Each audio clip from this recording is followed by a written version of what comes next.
Right now, as you're reading this, the International Monetary Fund has just slashed global growth forecasts to levels we haven't seen since the 2008 financial crisis. And this time, there's no single villain to blame. Imagine waking up tomorrow to find that the economic rules you've lived by your entire life have quietly changed overnight. What if I told you that the slowdown we're experiencing isn't just another dip in the business cycle, but potentially the beginning of a fundamental restructuring of the global economy? Here's what makes this moment truly unprecedented. Unlike past recessions that hit quickly and recovered faster, this slowdown is more like watching a massive ship slowly change direction.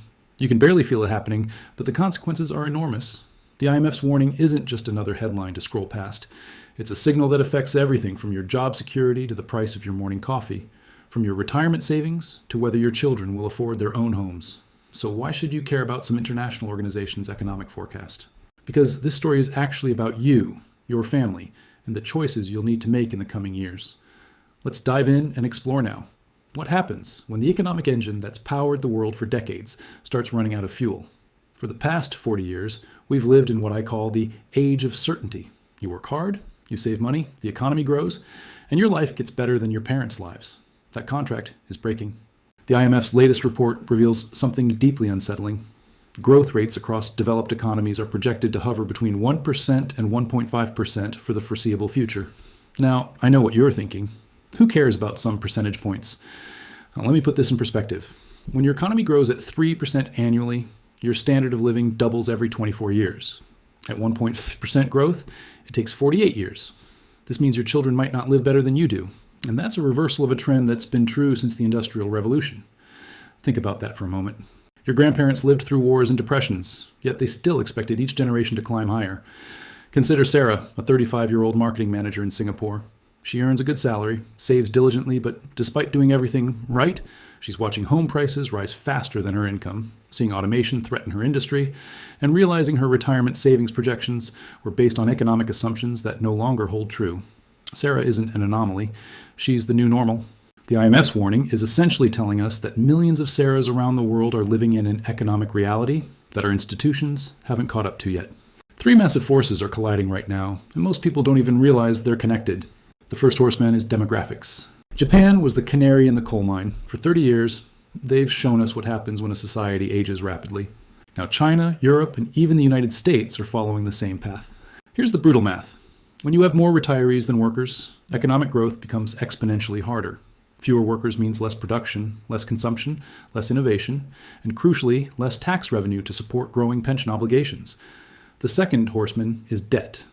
Global debt now stands at over 350% of global GDP. That's $300 trillion. To put that in perspective, if you earned $1 per second, it would take you 9.5 million years to pay off that debt. Countries have borrowed massively to stimulate growth, but here's the catch, that borrowing has produced diminishing returns. In the 1980s, every dollar of new debt generated about 50 cents of economic growth. Today, it generates about 20 cents. It's like taking increasingly larger doses of a drug that keeps working less and less. China is the perfect example. They've built entire cities that sit empty, poured concrete at a pace that defies logic, all financed by debt that needs to be repaid someday. The third horseman is technological disruption. Now, I know what you're thinking. Isn't technology supposed to make us more productive and wealthy? Technology is creating wealth, but it's concentrating it in fewer hands than ever before. A single AI engineer at a tech company can create tools that replace thousands of workers. The productivity gains are real, but they're not being distributed broadly enough to sustain the consumer spending that drives our economies. Think about it this way. If robots make everything but humans don't have jobs to buy what the robots make, what's the point? This isn't some distant sci-fi scenario. It's happening right now in warehouses, call centers, and even creative industries. What if the global cooperation that built our modern prosperity is unraveling right before our eyes? The IMF's warning doesn't exist in a vacuum. It's happening against a backdrop of increasing geopolitical fragmentation. For 70 years, the world has been moving toward greater integration, more trade, more cooperation, more shared prosperity. That trend is reversing. The United States and China are decoupling their economies in what some are calling a new Cold War. Russia's invasion of Ukraine shattered European assumptions about peace and energy security.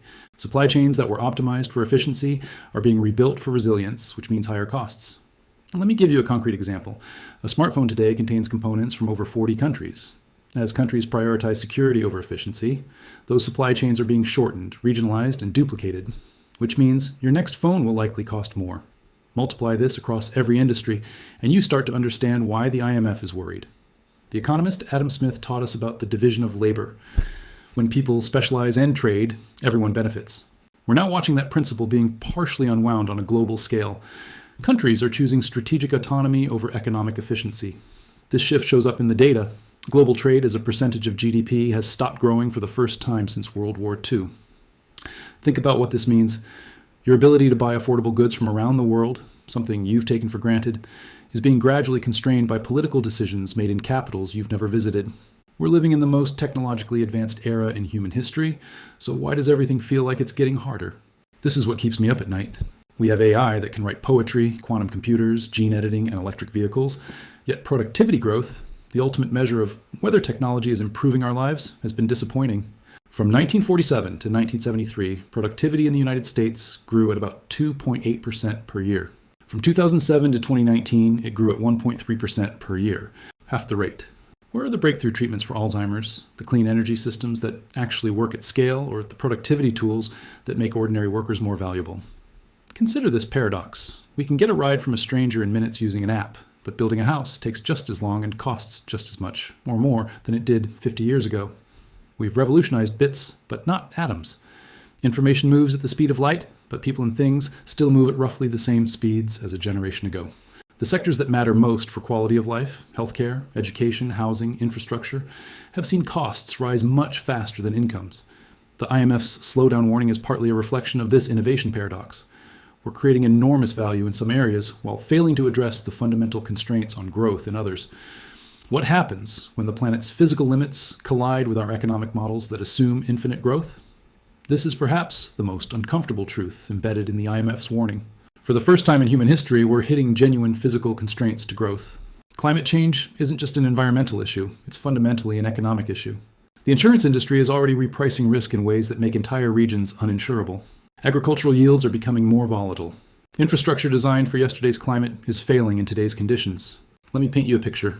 Miami is already spending billions on seawalls and pumps to keep the ocean at bay. California faces recurring wildfires that destroy wealth and displace communities. The European heat wave of 2022 killed tens of thousands and shut down rivers crucial for transportation. These aren't just unfortunate events, they're the new baseline. Each disaster destroys capital, diverts resources from productive investment, and forces expensive adaptation. It's like running on a treadmill that keeps speeding up while the incline increases. Here's the brutal equation. We need to transition to clean energy, which requires massive investment, while simultaneously adapting to climate changes already baked in, all while trying to maintain economic growth. It's the greatest economic challenge in human history, and we're attempting it during a period of slowing growth. So, what does all this economic theory actually mean for your daily life and future plans? Let's get practical, because this is where the IMF's abstract warning becomes your lived reality. First, your career. In a high-growth economy, mediocre performance gets rewarded because the rising tide lifts all boats. In a slow-growth economy, only the truly exceptional advance. It becomes a zero-sum game where your gain is someone else's loss. This means continuous learning isn't optional anymore, it's survival. The skills that got you hired 5 years ago are probably already obsolete. Second, your investments. The traditional retirement advice was built on assumptions of 7 to 8% annual stock market returns. If the IMF's growth projections are correct, those returns will be harder to achieve. Think about what this means. You might need to save twice as much, work longer, or accept a lower standard of living in retirement. The math is unforgiving. Third, your housing situation. In slow-growth economies with limited housing supply, real estate becomes even more of a wealth concentration mechanism. If you already own property, you're somewhat protected. If you don't, you're likely getting left behind. Fourth, your children's future. For the first time in generations, parents are genuinely uncertain whether their children will have better lives than they did. This isn't pessimism, it's a rational response to the economic data. Education costs are rising, job security is declining, and the economic ladder that previous generations climbed is missing several rungs. Behind closed doors, policymakers are realizing their old playbook doesn't work anymore, and they're terrified. When economies slow, governments traditionally have two main tools: monetary policy, central banks adjust interest rates, and fiscal policy, governments spend money. Both tools are losing effectiveness. On the monetary side, interest rates have been near zero for over a decade in many countries. Central banks have essentially run out of ammunition. You can't cut rates much below zero without causing financial system chaos. Japan tried ultra-low rates for 30 years and still couldn't generate sustained growth. Europe followed the same path with similar results. Now even the United States, after briefly raising rates, is facing pressure to cut them again. On the fiscal side, governments are already heavily indebted from responding to the 2008 crisis and the pandemic. There's limited room to borrow more for stimulus without risking a debt crisis. Think of it like this. If you're already maxed out on your credit cards, taking out another loan to solve your financial problems isn't a sustainable strategy. Some countries are trying innovative approaches. South Korea is offering incentives for young people to have children to address demographics. The European Union is attempting a massive green transition to address both climate and growth. China is trying to shift from investment-led to consumption-led growth. But here's the sobering truth. None of these experiments have proven successful at scale yet. We're in uncharted territory, trying new policies without knowing if they'll work. Slow growth doesn't hurt everyone equally. In fact, it's making the rich richer and the poor poorer at an accelerating rate. Here's a pattern that repeats throughout history. When economies struggle, wealth concentrates. The data is stark. In 1980, the top 1% of Americans held about 10% of the nation's wealth. Today, they hold over 35%. This pattern is replicated across the developed world. Let me explain the mechanism. In a slow-growth economy, returns on capital, what you earn from owning assets, tend to exceed returns on labor, what you earn from working. If you already have assets, stocks, real estate, businesses, they grow in value. If you only have your labor to sell, you're competing in an increasingly difficult market. This is Thomas Piketty's central insight, and we're watching it play out in real time. Consider two people. Alex owns a portfolio of stocks and rental properties, while Jordan rents an apartment and earns a salary. Over the past decade, Alex's net worth has roughly tripled as asset prices soared. Jordan's salary increased maybe 20% in the same period, while rent increased 40%. Alex gets wealthier while doing nothing. Jordan works harder and falls further behind. The IMF's slowdown warning amplifies this trend because slow growth means the pie isn't expanding, so distribution becomes everything. When there's plenty to go around, inequality is tolerable. When scarcity dominates, inequality becomes explosive. We're already seeing the political manifestations: populism, nationalism, anger at elites. These aren't bugs in the system. They're rational responses to economic frustration. While rich countries slow down, billions of people in developing nations are experiencing an entirely different economic reality. Here's where the IMF's warning gets more nuanced. The slowdown is primarily a rich country problem. India is still growing at 6 to 7% annually. Much of Southeast Asia and Africa have young, growing populations and enormous development potential. The global economic center of gravity is shifting. For 200 years, Europe and North America dominated the world economy. That's ending. By 2050, the largest economies will likely include India, Indonesia, Nigeria, and Brazil, alongside the traditional powers. This creates both opportunities and challenges. On the opportunity side, billions of people entering the middle class represents enormous demand for goods and services.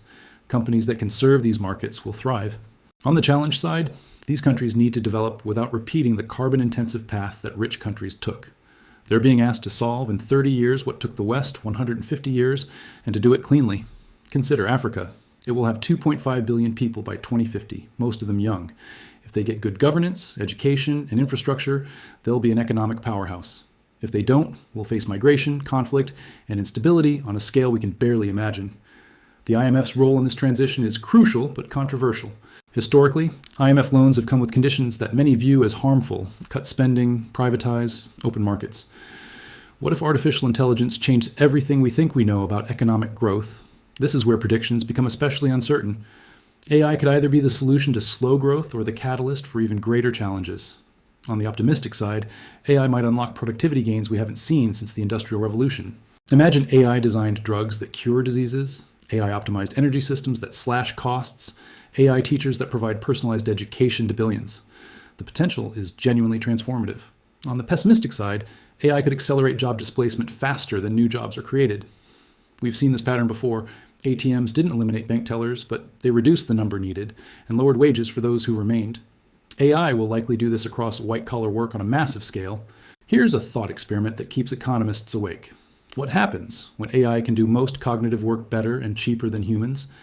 We have 200 years of experience with machines replacing physical labor, but we're about to experiment with machines replacing mental labor. The IMF's forecasts probably don't fully account for AI's potential impact because it's too uncertain to model. This is either cause for hope, AI rescues us from slow growth, or additional concern, AI accelerates disruption during an already difficult transition. Consider China's approach. They're investing heavily in AI while also maintaining strong state control over its deployment. The West is largely leaving AI development to private companies pursuing profit. These different approaches will produce different outcomes, and we don't yet know which will prove superior. Economic numbers are abstract, but the human cost of slow growth shows up in ways that statistics can't capture. When I talk to people across different countries and demographics, I hear similar themes. Anxiety about the future, frustration with institutions, a sense that the rules have changed but nobody explained the new rules. Suicide rates have been rising in many developed countries, particularly among middle-aged men. Drug addiction has reached epidemic levels in the United States. Political extremism is growing across the democratic world. These aren't coincidental, they're symptoms of economic malaise. When people feel economically secure, they're generally tolerant, forward-looking, and cooperative. When they feel threatened, they become defensive, nostalgic, and tribal.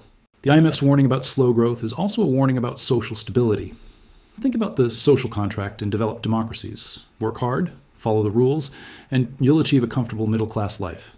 The rise of populist movements globally isn't primarily about ideology. It's about economic anxiety expressing itself politically. When mainstream parties say the economy is doing well while people's lived experience contradicts that, trust evaporates. The disconnect between official statistics, unemployment is low, GDP is growing, and personal experience, I can't afford a house, my wages are stagnant, my job is insecure, creates a legitimacy crisis. If the old economic models are breaking down, what comes next? And who's brave enough to try something genuinely new? This is where we move from diagnosis to potential treatments, and where things get both interesting and contentious. First option, universal basic income, UBI. The idea is simple. Give everyone a regular cash payment, no strings attached, to provide a floor beneath which nobody falls. Finland, Kenya, and several US cities have experimented with UBI with mixed results. The evidence suggests it doesn't make people stop working, a common fear, but it also doesn't solve all problems. The challenge is funding it without creating massive inflation or disincentivizing productive work. Second option, shorter work weeks. France tried the 35-hour work week. Some companies are experimenting with 4-day weeks. The logic is that if productivity gains aren't creating new jobs, we should share the existing work more broadly. Third option, major public investment programs. Think of a Green New Deal or massive infrastructure modernization. The government acts as employer of last resort, putting people to work on socially valuable projects. This was essentially the approach that ended the Great Depression. Fourth option, rethinking growth itself. What if perpetual GDP growth isn't possible or even desirable? What if we need to focus on sustainability, well-being, and quality of life, rather than endless quantitative expansion? New Zealand has adopted well-being budgets that prioritize metrics beyond GDP. Bhutan famously measures gross national happiness. The reality is that we'll probably need a combination of all these approaches, customized to different countries' circumstances. There's no single solution because the challenges are multifaceted. Waiting for governments to fix the economy is like waiting for the weather to change. Better to bring an umbrella. Let's get intensely practical. You can't control global economic trends, but you can control your response to them. Strategy 1. Build resilience, not just wealth. Traditional financial advice focuses on maximizing returns. In uncertain times, focus on minimizing catastrophic risk. This means maintaining emergency funds larger than conventional wisdom suggests. Aim for 12 months of expenses, not 3 to 6. It means diversifying income sources, a side business, freelance work, skills that transcend your current employer. Strategy 2, invest in skills that machines can't replicate. Anything routine or algorithmic will eventually be automated. Focus on uniquely human skills, creativity, emotional intelligence, complex problem solving, ethical judgment. Learn to work with AI rather than compete against it. Strategy 3, geographic flexibility. If you can work remotely, you have enormous strategic advantages. You can live in low-cost areas while earning high location salaries. You can relocate if your current region's economy deteriorates. Strategy 4, community and networks. In uncertain times, who you know matters more than what you know. Invest time in building genuine relationships, professional networks, and community connections. These are the safety nets when formal systems fail. Strategy 5, financial education. Understanding how money, markets, and economics work isn't optional anymore. Read books, take courses, follow credible sources. The complexity of the financial system is a feature, not a bug. It benefits those who understand it. Strategy 6, health is wealth. Economic stress takes a physical toll. Invest in your physical and mental health now. Exercise, nutrition, therapy, relationships. These aren't luxuries. They're essential infrastructure for navigating difficult times. Let's step back and remember the key threads we've woven together. The IMF's warning about slowing global growth isn't just another economic forecast. It's a signal that the rules governing our prosperity for the past several decades are changing. We've explored three horsemen: demographics, aging populations; debt, unsustainable borrowing; and technological disruption, productivity paradox. We've examined how geopolitical fragmentation is unwinding globalization's benefits. We've confronted the climate economy collision that constrains future growth. We've personalized the impact: your career, investments, housing, and children's futures. We've analyzed why traditional policy tools are losing effectiveness. We've acknowledged how slow growth amplifies inequality and frays social cohorts. We've recognized that the Global South's trajectory will shape humanity's future. We've grappled with AI as both potential savior and disruptor. We've identified the social and psychological costs hidden in the statistics. And we've explored radical policy rethinking alongside personal strategies for resilience. Take a moment to ask yourself these questions. What assumptions about your economic future have you been carrying that might need updating? Which of the strategies discussed resonate with your situation? Where are you most vulnerable to the trends we've described? What's one concrete action you can take this week to build more resilience? Who in your life needs to hear this message? Think about your industry, your skills, your financial situation with fresh eyes. Are you positioned for a slow growth world, or are you still operating on high growth assumptions? This isn't about becoming pessimistic. It's about becoming realistic and strategic. Consider having conversations with your family about these economic realities. Discuss with your partner how you might need to adjust plans, savings goals, or career strategies. Talk with your children about the economic world they're inheriting. Honesty serves them better than false optimism. If this story resonated with you, I need you to do something important. First, share this with someone who needs to read it: your partner, your parents, your friends, who are struggling to understand why everything feels harder. Economic literacy is a gift, and this knowledge is too important to keep to yourself. Second, leave a comment sharing your experience. Are you seeing these trends play out in your life? What strategies are you using to adapt? What am I missing in this analysis? The conversation is more valuable than any individual perspective, including mine. Third, commit to one concrete action based on what you've learned. Maybe it's starting that emergency fund. Maybe it's learning a new skill. Maybe it's having that difficult financial conversation with your family. Don't let this be just another thing you read and forget. Turn insight into action. Fourth, subscribe and stay engaged with these economic conversations. The trends we've discussed are unfolding over years and decades, not weeks and months. This requires ongoing attention, not just a single burst of awareness. Finally, be kind to yourself and others as we navigate this transition. Economic anxiety makes people act in ways they later regret. Understanding the pressures everyone is under creates space for compassion rather than judgment. We're all trying to figure this out together. The IMF's warning isn't the end of prosperity. It's an invitation to rethink what prosperity means and how we achieve it. The world is changing, but humans have navigated massive economic transformations before. We're resilient, creative, and capable of adaptation. The question isn't whether we'll get through this. It's what kind of world we'll build on the other side. That's a story still being written, and you're one of the authors.